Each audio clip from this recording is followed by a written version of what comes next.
Hello and welcome to Joy News at 6. The news is live on Joy 99.7 FM and Hits 103.9 FM in Accra. In Kumasi, we're on Love 99.5 FM and over 30 affiliates across Ghana's 16 regions, including Jubilee and Sun City Radio's Keta, Saboba FM Saboba, and A1 Radio Bolgatanga. Get radio, TV, and online content on the myjoyonline.com interactive app for Android and iOS devices. Coming up, Garu and Tampani assemblies to hold emergency dissect meeting this morning as Minority on Parliament's Defence and Interior Committee serves notice of investigating alleged military brutality of residents. We would have to look into the Garu incident as well because it appears we are not learning lessons. Also, Joy News' Erastus Asari Donko adjudged Journalist of the Year at the 27 GJA Awards. The GJA PAV answer Journalist of the Year for this 27th edition of the awards, Erastus Asari Donko of the Multimedia Group. More on that later in business. Interest rates go up for the 35th week running as the yield on the 91-day Treasury bill reaches almost 30%. We've got details on the Joy Business Report. And NPP presidential aspirant Francis Adainimo warns skewed flag bearership race will harm the NPP's chances in 2024 as he takes on the rhetoric of his fellow contender Kennedy Ejapong. No, the playing field has not been leveled, and it is admitted. It is an open secret. Also, 3 schools, 9 contestants, 2 proud regions. It's the finals of the 30th edition of the National Science and Maths Quiz. Will it be revenge or repeat as Presec Legal clashes with Opokuwari School and their city rivals at Chimoto School in what promises to be an academic showdown? This and many more coming up shortly. Please stay with us.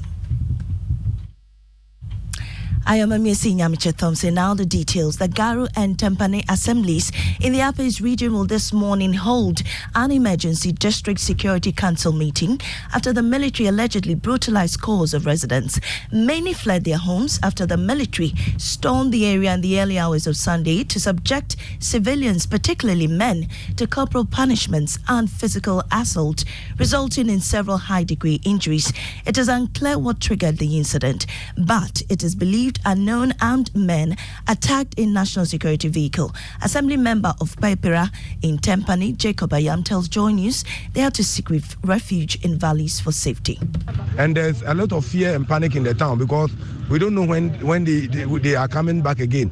So the boys are just running down. Today is a market day, but there's no shop opened. Everywhere is closed. So the town, that is what we are seeing in the town. And they shot at your gate. When they come, they knock at your gate. When they came to our house like this, they shot at our gate. We ran and hide. I don't know. It was only through the intervention of God that they didn't enter. Well, ranking member on Parliament's Defence and Interior Committee, James Agalga, has described the incident as unacceptable and unprofessional. He says Parliament will investigate and ensure it doesn't happen again. A similar incident happened, and that formed the basis of a parliamentary proof. And like I said earlier, that report is ready and would be laid as soon as Parliament reconvenes. And so when we reconvene, we would have to look into the Garu incident as well because it appears we are not learning lessons. But DCE for Garu, Musa Osman, says they are meeting this morning to probe the matter and demand answers. Now moving on, former President John Mahama is raising questions about the quality of police officers recruited into the service, a situation he blames on the poor training currently in place. The service has in recent times come under the public spotlight after an alleged plot to remove the Inspector General George Ekufu-Dampare from office. Speaking at the inaugural lecture on democracy in Africa at the Ohio State University, Mr. Mahama claimed some recruits with forged certificates are able to enlist into the service. Unfortunately, sometimes those things are short-circuited, and so you go and meet policemen out the counter in the police station who cannot even do inputs into the station diary. And so from time to time, we must reflect those people going with forged certificates that don't belong to them, and so on and so forth. It's a very hydra-headed problem, but we should not give up. We must continue to struggle to get the police service that we want. You heard former President John Mahama. Now, President of the Apostolic Church Ghana, Aaron Amina, is demanding a restructuring of government's approach to fighting illegal mining. According to him, the fight is not yielding the expected results as lands and water bodies continue to be destroyed with impunity. He believes the only way illegal mining can be eradicated is when the kingpins are exposed. He spoke to Joy News at the climax of the 75th anniversary celebration of the Apostolic Women Movement in Accra. Galamsey, to a large extent, is still thriving. I think that people don't understand the evils of Galamsey. So we need to preach this thing well for people to understand. Effort we've made so far did not succeed because we are cutting the branches of the tree, okay? We are not taking it from the roots. If we want it to die, let's go deep down and take the roots. We are catching small people. There are big people under the roots. If we catch the big ones, it will stop.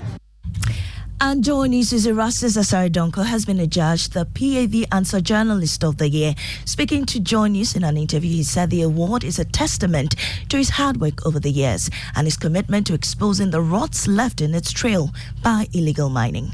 The 27th Ghana Journalists Association Awards was dedicated to celebrating journalists who produced exceptional reports in the year 2022.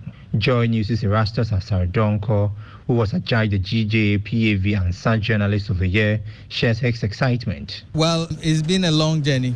We started way back in 2002. We've gone through thick and thin. I started following illegal mining in 2014. So it signifies that hard work pays. It was a daunting task, but we needed to do it to prick the conscience of government, to prick the conscience of those who do it, and to also tell the public that these are the effects of it and we need to fight it together. Information Minister Kojo Pon Nkrumah condemned attacks on journalists, adding that the trend is worrying. Colleagues, tonight, as we take pride in celebrating the positives, permit me to raise some 3 issues confronting journalism and media practice in Ghana at the moment. First is the attacks on journalists. The phenomena of attacks and intimidation of journalists and media houses is sadly not decreasing. Indeed, at the Ministry of Information, our data suggests that it's getting worse. Joy Business's Emma Davis was awarded the Business and Economic Journalist of the Year. The Investigative Journalist of the Year and Female Journalist of the Year went to Joy News' Francisca Angel. Joy Prime's Emmanuel Jivianu won the Best Disability Reporter Award. Joy FM's News File won the Best English Radio Program, while the GJA Komla Dumont Most Promising Journalist of the Year Award went to Nita Chrisabiana Paskram of the Multimedia Group. And a hearty congratulations to all the award winners. Now, NPP flag bearership hopeful Francis Adainimo says the NPP will struggle to break the 8 if it does not take steps to fix the race, which he says has been skewed in favor of Vice President Mahmoud Bawumia. With barely 5 days for more than 200,000 delegates of the NPP to elect a flag bearer for the election, Francis Adainimo, who is running for the second time to lead the party, says the rhetoric of Kennedy Japan, his fellow contender, is concerning. Here are excerpts from the documentary focusing on the former Mampong MP.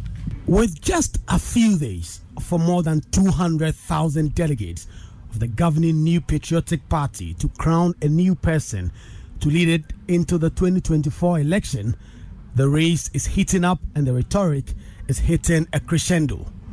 One of the 4 out of the initial list of 10 party stalwarts who made it from the Superdelegate Conference is Engineer Adainimo, who is seeking to lead the NPP for the second time after his first bid in 2014 failed.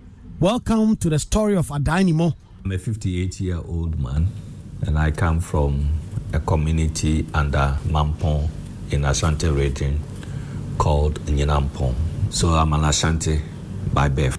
He strongly believes the playing field has been skewed to favor Vice President Dr. Mahmoud Bawumia. No, the playing field has not been leveled.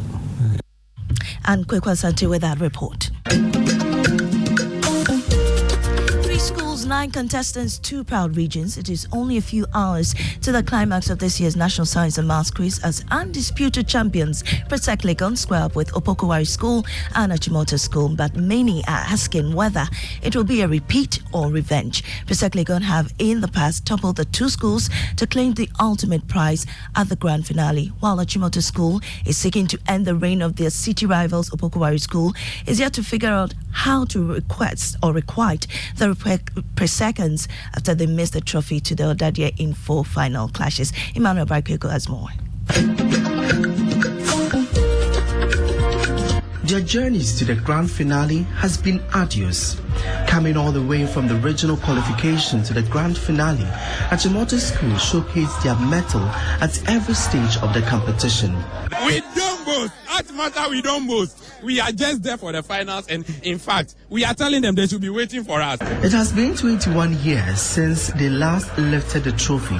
Opokuwari School, after missing the trophy in 2020, landed their 9th final appearance after ousting their all-time foe, Prempeh College and Pope John Minor Seminary and SH. We are going to the finals, and we are clinching the trophy from Accra and bringing it to Santasi Kumasi.